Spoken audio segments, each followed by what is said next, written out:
Not all legendaries have survived through the crushing despair of power creep. The Uber's tier of competitive Pokemon is brutal. This is where top tier legendaries are completely legal, and with new and powerful legendaries released in every game to one-up the previous generation, it can be difficult for old heroes like Mewtwo or Lugia to keep up. But sometimes against the odds, older legendaries remain relevant far beyond their debut games. Great heroes of the past that never seem to be bogged down by power creep or these new overtuned beasts designed to replace them. One legendary that just never seems to go away, and that is top tier even in Generation 9, is Kyogre. Nothing has ever managed to overtake or replace the sheer power of Kyogre. This is a legendary that they really got right the first time, and that has remained powerful throughout every single game. Kyogre is a truly excellent legendary. It is a mono water type, which is a simple typing, but a very solid one that you can't go too wrong with. Water is a strong type offensively and defensively. Kyogre's stats are excellent, especially its fantastic 150 base special attack and 140 special defense. And Kyogre's most noteworthy trait is its ability. And I think this is the real reason it has stood the test of time so well. Kyogre's ability is Drizzle, which simply sets rain on the field the moment Kyogre switches in. This ability has actually since been nerfed. It used to be even more powerful.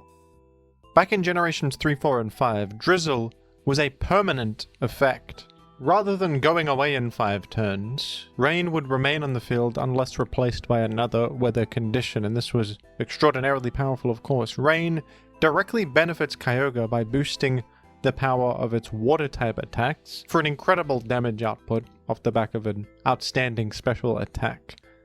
Rain also serves to make Kyogre's move Thunder perfectly accurate, and this is extraordinary as well. Electric coverage is very much appreciated, and this perfectly accurate high-power electric move with a 30% paralysis chance is absolutely elite. And Kyogre's Rain can also benefit teammates. You can build teams around the Rain Kyogre sets. In Generation 3, Pokemon with the ability Swift Swim to grant double speed in the rain, like Kabutops and Kingdra, were extremely powerful alongside Kyogre. Everything about this Pokemon is pretty much perfect. The rain turns it into a formidable threat with its powerful Water Spout and all of its other incredible special attacks, but the rain also supports teammates. Now, when I said that Kyogre had never been replaced or outclassed by another Pokemon, that's not entirely true. Because in Gen 6, Kyogre was replaced by its own alternate form, Kyogre Primal. A form that sets its own unique primordial rain effect, has directly superior stats, and just completely outclasses the base form Kyogre in every way. It also certainly didn't help that Primal Groudon was present here, who set harsh sunlight on the field, which cannot be overwritten by regular weather effects.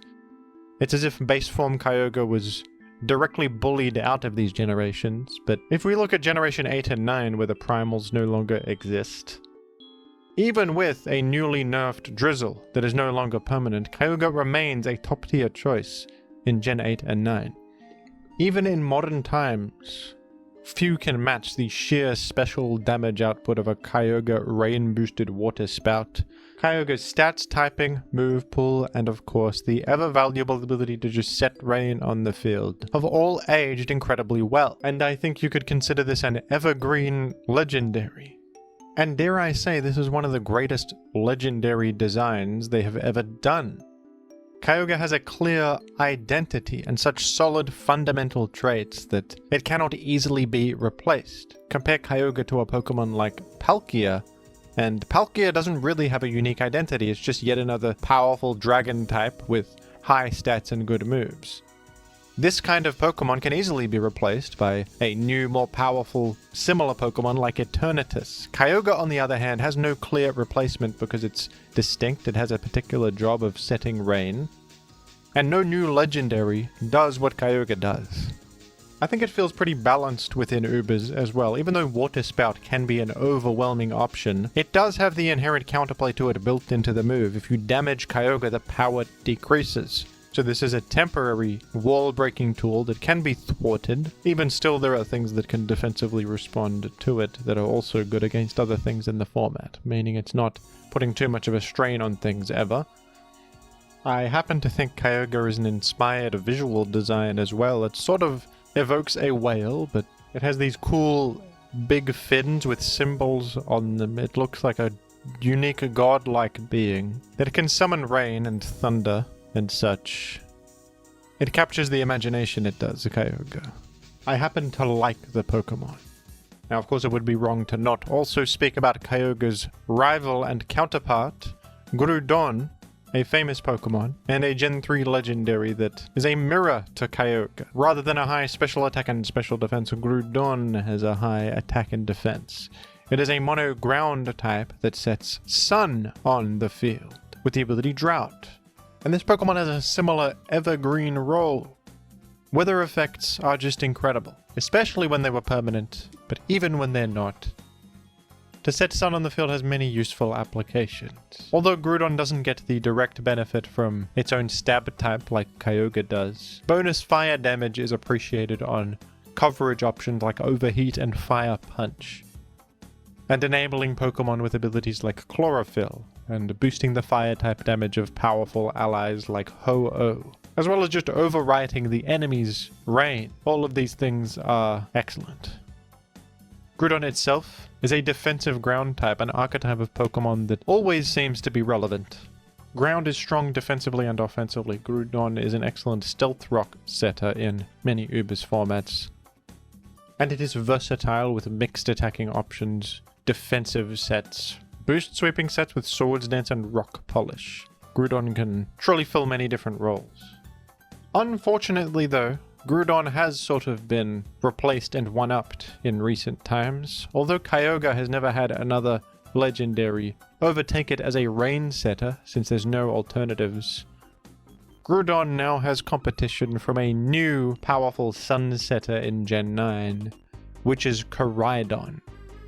And Koraidon is a dragon fighting type that sets Sun in the field and also gains an attack boost while Sun is active.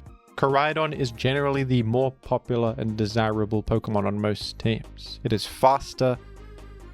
It can pivot around with U-turn. It is incredibly threatening. It is a win condition with Swords Dance, a powerful form of speed control with Choice Scarf. Generally, the preferred Pokemon. In fact, Koraidon is the #1 Pokemon in Gen 9 Ubers.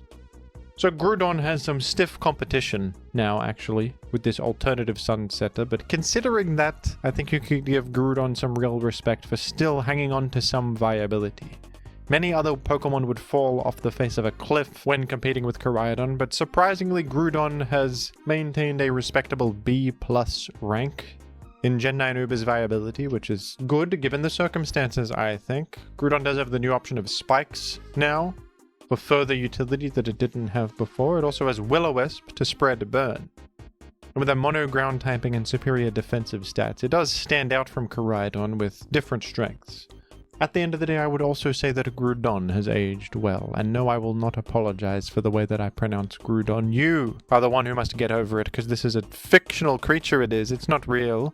Whether I'm saying it right or wrong, do you truly want to be this person who corrects people on the pronunciation of Pokemon? Is that the summation of your ambitions in life? Is that what you want to look in the mirror and see reflected back at you as a person who corrects people on Pokemon pronunciation? I think that you can do better than that and concern yourself with greater things. I think there are greater concerns in your life. Of course, we cannot speak about legendaries that have aged well without reference to the absolutely incredible Ho-Oh, the oldest legendary in this video. All the way back in Gen 2, this guy debuted. And still in Gen 9, it is a top tier choice. Ho-Oh is absolutely incredible. This Pokemon is a fire flying type legendary, a phoenix with a great attack stat of 130 and a strong special defense of 154. An incredible combination of bulk and firepower. In the earlier generations, Ho-Oh got by purely on its sheer bulk and the merits of its typing at the time. Before Stealth Rock came out, Fire Flying was a very strong typing defensively. It also, of course, had the excellent move Sacred Fire, which was exclusive to it. for a time. Sacred Fire is a 100 power fire type physical attack with a 50% chance to inflict burn, which is just incredible. I mean, think about the fact that Scald is such a powerful move with a lower base power and only a 30% burn chance. 50% burn chance is truly incredible here, on a move that would probably be used just as a fire type attack without this secondary effect.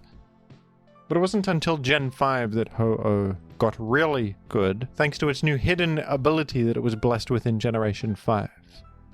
In this generation, Ho-Oh got access to the ability Regenerator, one of the strongest in all of competitive singles. With Regenerator, your Pokemon will restore 1/3 of their max HP every single time they switch. Even if a Pokemon is kind of weak on the stats side, Regenerator is enough to make them good defensively, like Amoonguss. This guy has pretty weak stats, and even in metagames where its great utility move Spore is banned from being used, you still see Amoonguss prop up from time to time just to the sheer value of Regenerator. But this is not Amoonguss we're talking about, this is Ho-Oh. To give such an incredible ability to a legendary with such excellent defensive stats is truly on another level. Ho-Oh was suffering here from its typing, leaving it very vulnerable to Stealth Rock, taking a massive 50% damage from it on the way in, but access to Regenerator pretty much entirely made up for that, and made Ho-Oh worth running anyway. In Gen 6 it helped that Ho-Oh's newfound access to a buffed defog that can remove hazards gave it further utility.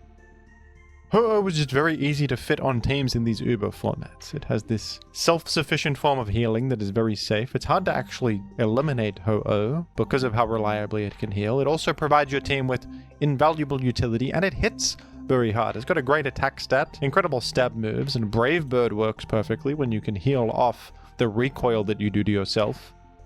Your Fire Stab also doubles as a form of status spreading with the burn. So of course Ho-Oh was excellent here, but it got even better in Generation 8.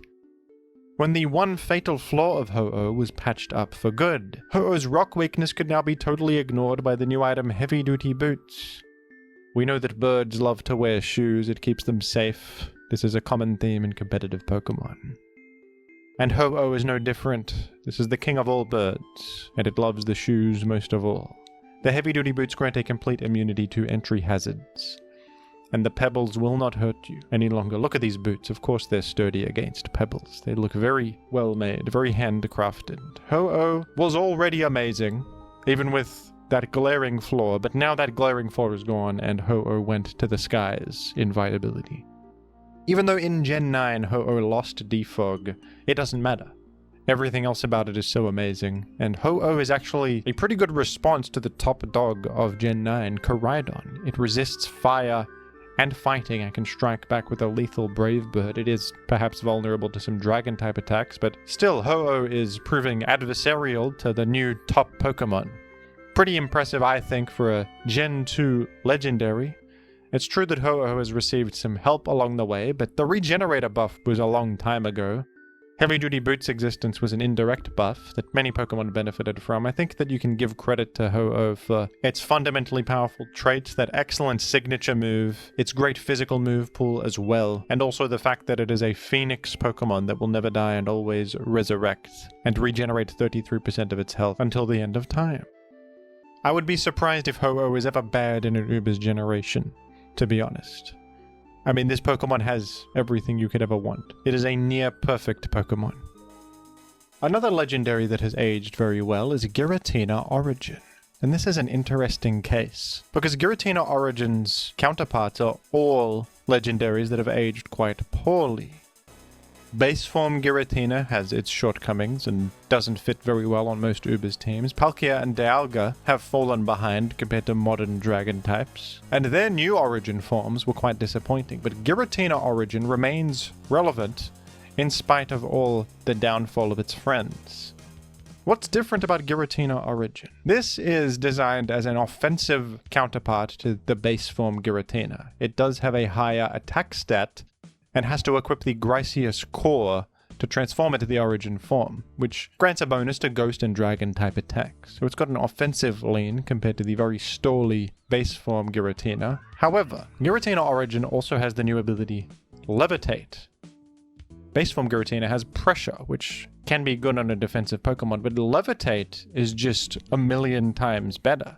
Levitate grants a complete immunity to ground. It's a strong ability that you really can't go too wrong with. And the result is that even though this is a more offensively geared version of Giratina, in practice it actually ends up being better defensively than normal Giratina, because it has a whole immunity to ground. And its defensive stats are still quite good. It still has an incredible HP stat of 150 and a base 100 in each defense. The offensive firepower is appreciated, but this is a great defensive legendary too. Giratina Origin is strong in Gen 4 and 5 off the back of its powerful Ghost Dragon typing, operating nicely as a rapid spin blocker. Its strong offensive move pool, a rare priority abusing legendary with Shadow Snake, which is very valuable in a world where there's so many psychic types weak to Ghost.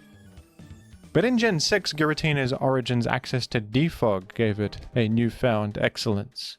And Giratina Origin is one of the strongest utility legendaries as a result of this. Defog, of course, removes hazards from both sides of the field. Giratina Origin has the key option of Will-O-Wisp to directly burn the target, and it's strong offensively too.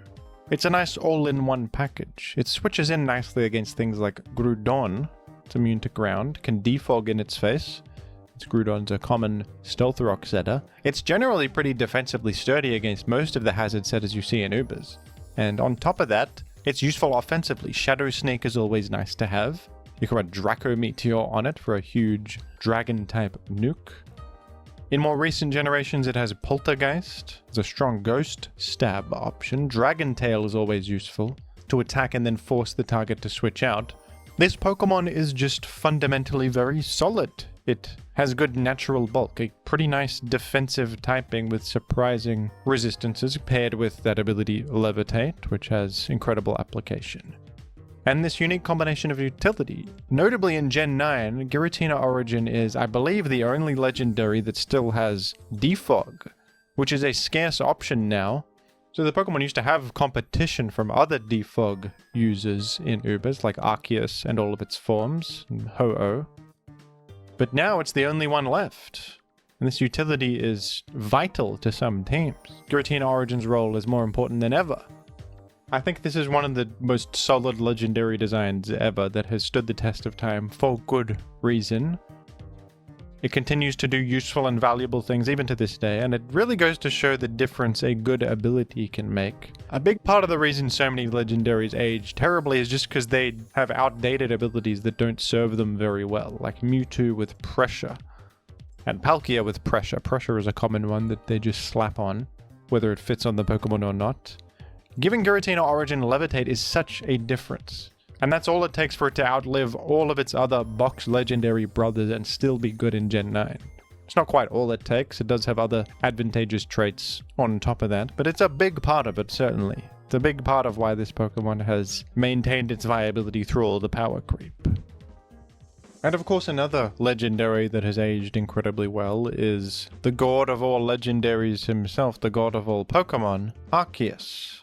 And every time I make this point, I want to say, every time I bring up the fact that Arceus has aged well, people will respond to that with, well, of course he's aged well. He's the god of all Pokemon. What did you expect? I suppose it's valid to say that, but I want to push back against that idea because the lore implications of why a Pokemon is good often don't line up with reality. I mean, Dialga is supposed to be a great deity that can control time, and yet it is lower on the Uber's viability rankings than Ribombee and Alomomola. Competitive viability often doesn't look logical at a glance, and lore reasons for why Pokemon are powerful don't really matter if in-game they don't do anything useful. I think the reason Arceus has aged well is because of the way it was designed. Much like Ho-Oh and Kyogre, I think this is another evergreen legendary that will probably always be good because of the way they made it. Arceus is the most versatile Pokemon ever created. It has 120 base in all of its stats, and its gimmick is the ability multi-type, which means if it's holding a specific Arceus plate item, it will change into a different type. So Arceus can be any type in the game at will. It does cost your item slot, but at least the item you're carrying will boost the power of your moves. It's not completely useless. And the sheer versatility Arceus is capable of with this ability is incredible. Arceus also has the move Judgment, which is by default a normal type special attack with 100 power that changes type based on your held plate item, giving you a reliable form of stab damage no matter what type you are. It can only be a special attack though, but still this is an incredible option. Arceus can always adapt to the format around it because it will just be a type that matches up well against whatever the top Pokemon are.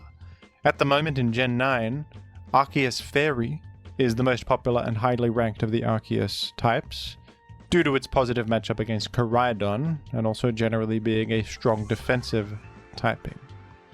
The absence of Xerneas in the format is surely a factor as well, but Arceus Ground and Arceus Water are also highly ranked, so is Arceus Ghost. This Pokemon has an incredible and versatile move pool with recovery, all sorts of offensive options, utility like Taunt and Will-O-Wisp, Stealth, Rock. Arceus can be a physical attacker, a special sweeper with Calm Mind, or a general utility Pokemon. It's an incredibly customizable Pokemon. It's also worth noting that Arceus can simply exist in its base normal form. Normal type Arceus does not have to hold a plate and can therefore run something else useful like Heavy Duty Boots or Lumberry. And normal type Arceus is good in its own right, with the Swords Dance plus Stab Extreme Speed combination being very effective. From the very beginning, this Pokemon was destined for greatness, with such incredible malleability. It's not overwhelmingly powerful in the same way something like Mega Rayquaza is, but it's also eternally viable.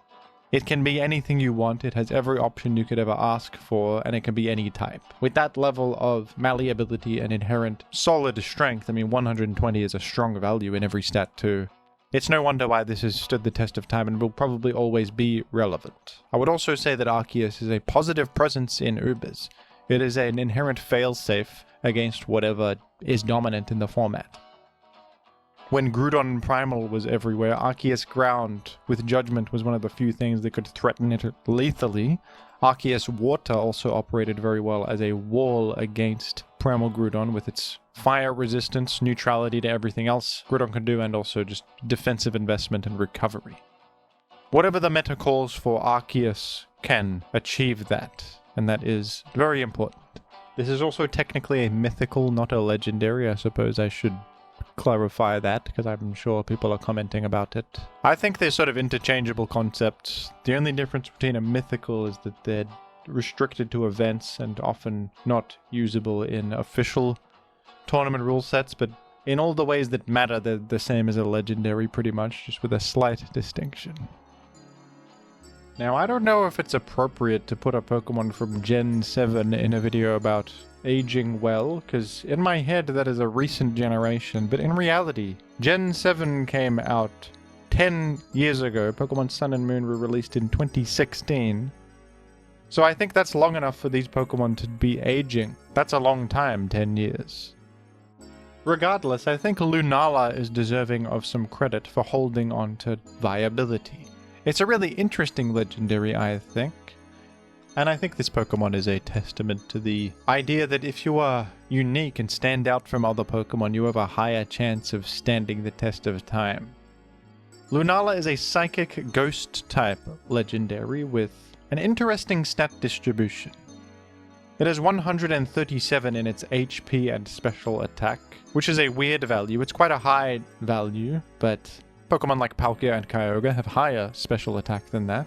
Its speed is solid with 97, its bulk is pretty good. Undeniably these are good stats, but they do look a bit weird and might seem weak for a legendary of this caliber compared to others. Lunala's Psychic Ghost typing also seems like a pretty big defensive concern. This is not a great typing in a vacuum. With a Psychic Ghost typing, you are ×4 weak to Ghost and Dark type attacks, which is pretty terrible. These are common attacking types in every format. But Lunala makes it work thanks to its ability Shadow Shield. If this Pokemon is at full HP, damage taken from attacks is halved. The same effect as Multiscale. And this also might not seem like enough to save this Pokemon from its shortcomings. I mean, Lugia has Multiscale, and that Pokemon is not very good. It's a great ability, of course, but I wouldn't fault you for thinking it wouldn't be enough for Lunala. But amazingly, this Pokemon ends up in Gen 9 in the A rank, which means it's a strong Pokemon. It seems that this multi-scale effect is more fitting and appropriately abused on an aggressive Pokemon. The safety net provided by the halved damage from an incoming hit gives Lunala a key turn to boost up with Agility or Calm Mind, or shoot off a significant high damage hit with something like Moongeist Beam. Lunala also has access to the powerful Meteor Beam Power Herb combo. Meteor Beam is a rock-type special attack that requires you to charge, and raises your special attack on the first turn while attacking on the second one. But with a Power Herb, you can skip the charge turn and execute the attack immediately. Very powerful, not only as rock coverage, but as a special attack boost for sweeping potential. In Gen 9, Lunala is one of the strongest options for a special attacker in the whole game. 97 speed is not particularly amazing, but it does just outrun a lot of base 90 Pokemon. The access to agility gives it a threatening way to raise its speed and sweep in an endgame. It's also a pretty effective choice specs wall breaker, Terra Abuser with calm mindsets that are bulkier, and overall it just does a good job. It is a reliable and solid, bulky special attacker that can get a significant amount of value out of the safety net that Shadow Shield provides for it. I think Lunala's a pretty awesome legendary. It's kind of not talked about very much, is it? But it's cool. It's got a unique visual design as well, themed around the moon. It's difficult to make a Pokemon with this typing work generally, and they did it for a box legendary, which I have to commend and respect. Lunala feels powerful, unique, but not overwhelming or broken in the context of Ubers against other legendaries, and it holding onto viability I think is a testament to its strong concept and design.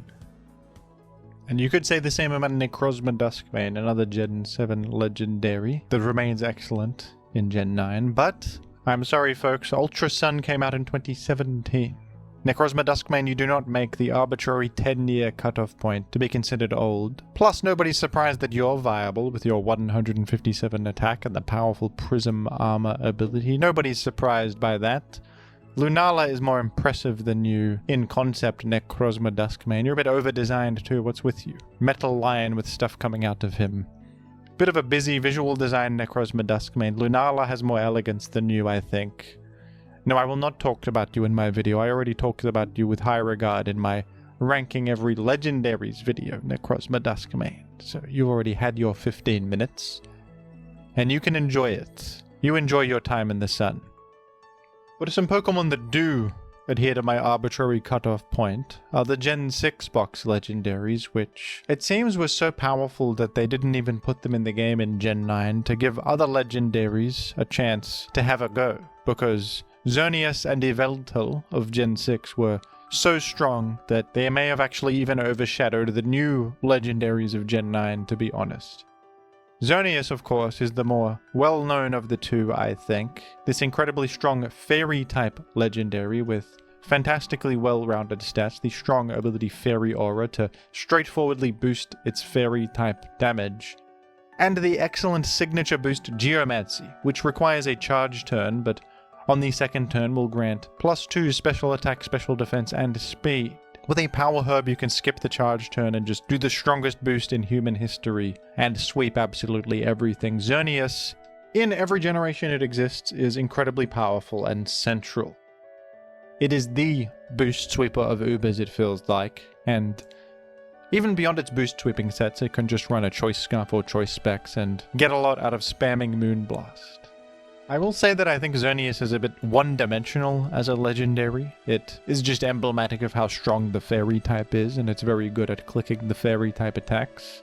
It's a Fairy type with Fairy type moves and Fairy type boosts, and an ability that makes Fairy type moves even stronger, but if it works, folks. Xerneas and its power are undeniable. I think the more interesting and perhaps even better legendary of the Gen 6 duo is Yveltal, though. Yveltal is a dark flying type legendary, which is a pretty cool type combo for a legendary, I think. It has a counterpart ability Dark Aura, which boosts the power of dark type attacks, and This Pokemon is a bit more versatile. With mixed attacking stats, 131 in its attack and special attack, it can be either a special attacker or a physical attacker.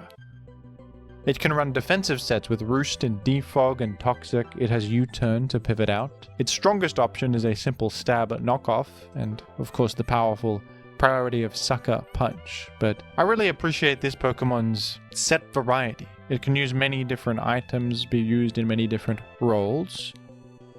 It is often similarly powerful to Xerneas in its Uber's viability, and in Gen 8, Yveltal actually outranks Xerneas as a more central Pokemon, benefiting greatly from the new addition of heavy-duty boots, as all birds do, of course. The lack of these guys in Gen 9 is certainly felt. They are so central to so many prior Ubers formats, and without them there is a bit of a gap. But you can imagine if these guys were in the format, they would be insane. Xerneas might even be banned, to be honest, due to the inevitable way it could abuse terrestrialization to be even more effective with a Geomancy boost.